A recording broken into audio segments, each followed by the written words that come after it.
Alright, how you doing my friends? I should check the camera to see if this is videoing me because it's pointing in whatever direction. Maybe I have to be over here more, I don't know. That's why we call this substandard video channel. Okay, try that, that's a little better. My throat's dry.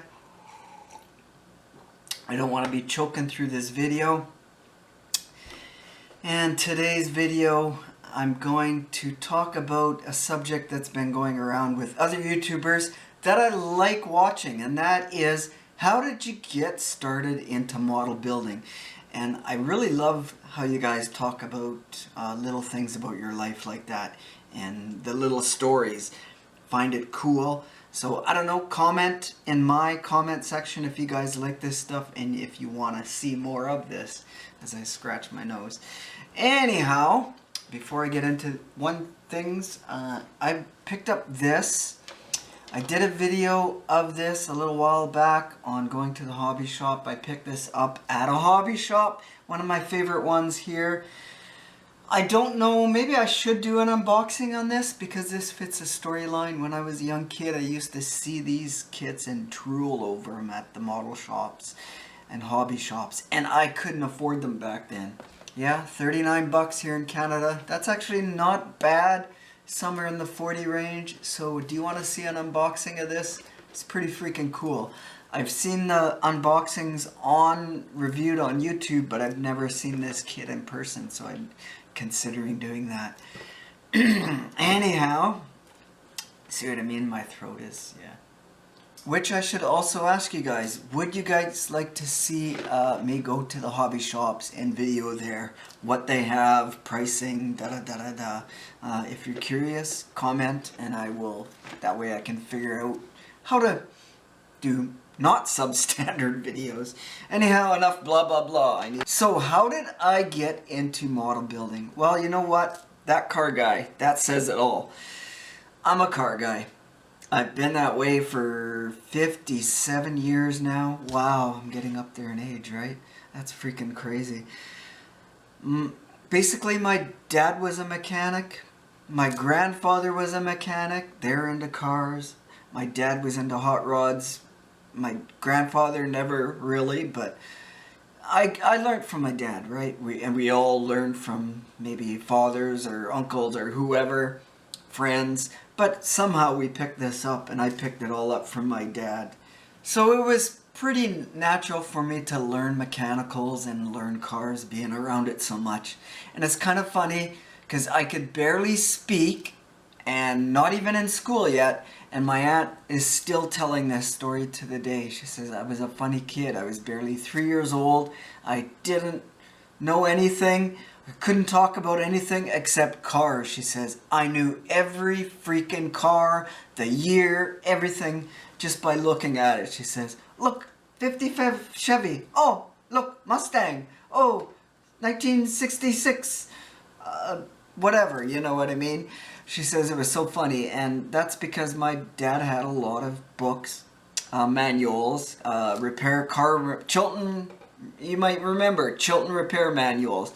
He had those around the house. Working at a Ford dealership, he had a lot of Ford repair guides around. One of the ones that I do remember looking at a lot, he had Ford Total Performance books on how to build Fords and Mustangs and all of high-performance Ford stuff back then. Everything from 292s, Y blocks to 302s to big block 427s. Working at the dealership in 1967, he bought a brand new 1967 Mustang. He ordered a 390, two-door. It was not a fastback, it was a hardtop. It was a 390 optioned out, Raven Black, blah, blah, blah, blah, blah. Won't get into that because I'll save that maybe story for another time. But a very rare car now. There was like maybe 100 notchbacks made with the big block in it. Let's just say he wanted a 427 in it, couldn't order it from the factory, but he might have made his own in one way or another. But let's save that story for another time. My earliest memory was also the movie Bullitt. I remember going to the drive-in to watch it, and you got to think, That's 1968. I was 3 years freaking old, but I remember the drive-in movie, seeing Bullitt. Little flashes in my head of being at the drive-in theater with, you know, putting the speaker on the car and all of that.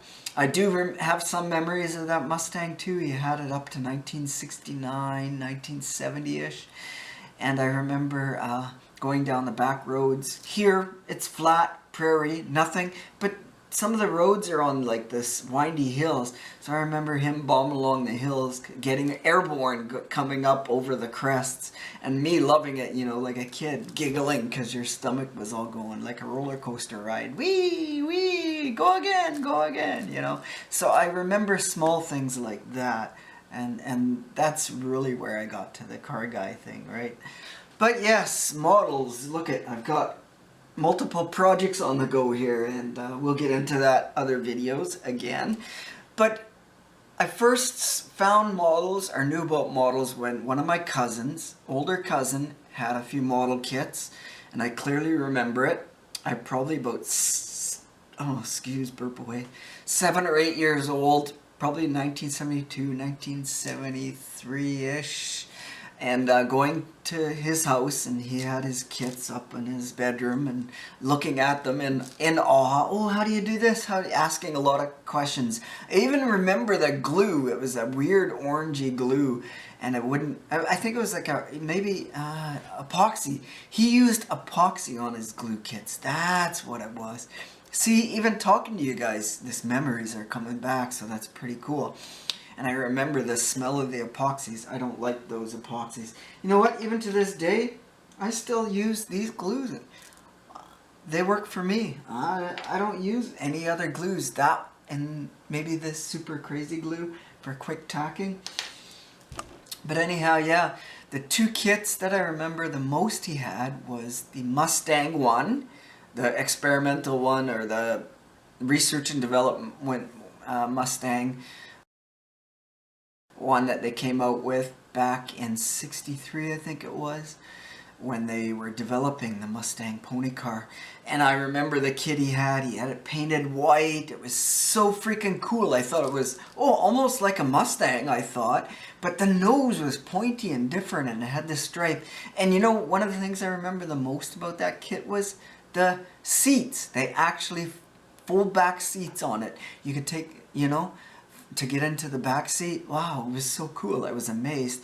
It was a convertible top, if I remember right, so that kit was pretty cool. The other one he had was a 58 Chevy Impala, and that was another awesome kit. He had that 58 Impala painted white too.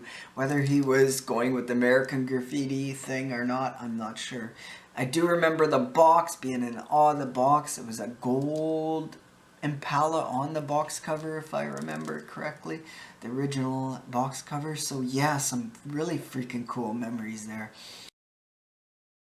So being in awe of my cousin's kits so much, my dad decided, hey, I'll go buy you a model kit and you can try it out.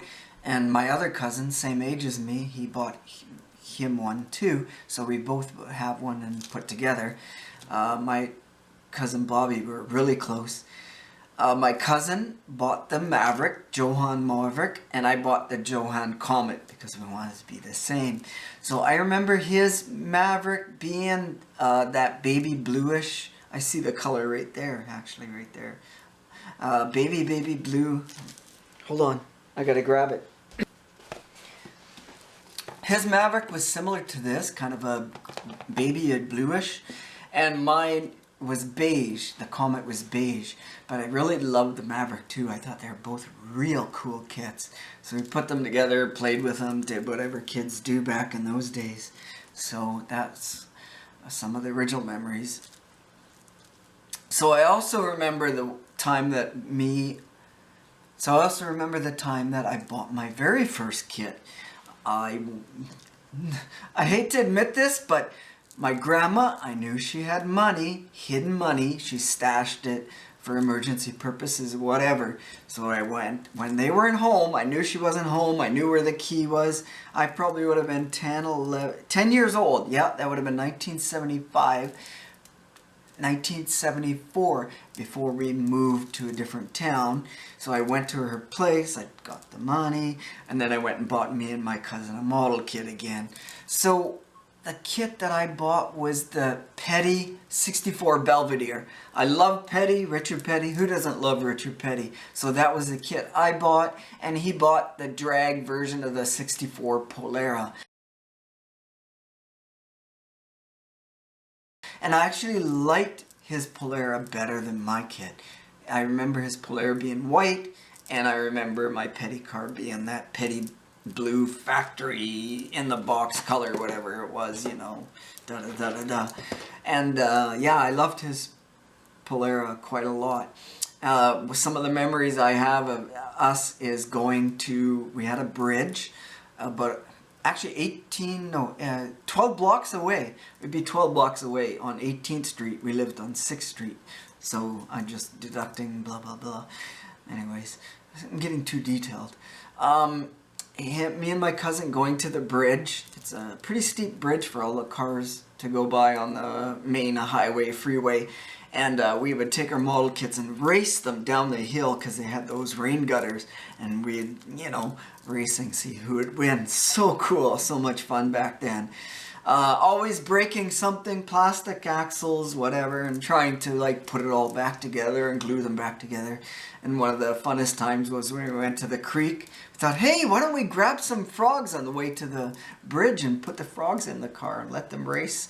And they're the drivers. So we'd stuff the frogs in and try and keep them in and hold them in, and down the bridge they would go racing them. And then the cars ended up getting trashed, so we thought, oh, let's try more frog racing. So we'd put them on the highway, jump across the bridge, and whoever's frog made it across first would win, or got crushed by a car coming by. So freaking funny. Oh my god. Hey, we started Frogger even before Frogger came a game. How about that? Anyhow, a lot of fond memories from model car building. Also, model car building taught me a lot on how to build real cars. Detailing for when I did car shows. I was into the car show thing for quite a while, and also into circle track racing. I did that for quite a few years. Anyhow, I'm going off on tangents. Tell me what you think. More stories? Yes, no. Unboxing? Yes, no. Hobby shop trip? Yes, no. Let me know. Thanks for watching, guys, and we'll see you next time. Always keep staying awesome. And cheers. I need something better than water. How about a beer? I'm gonna go. Beer time, and we'll see you guys. Cheers.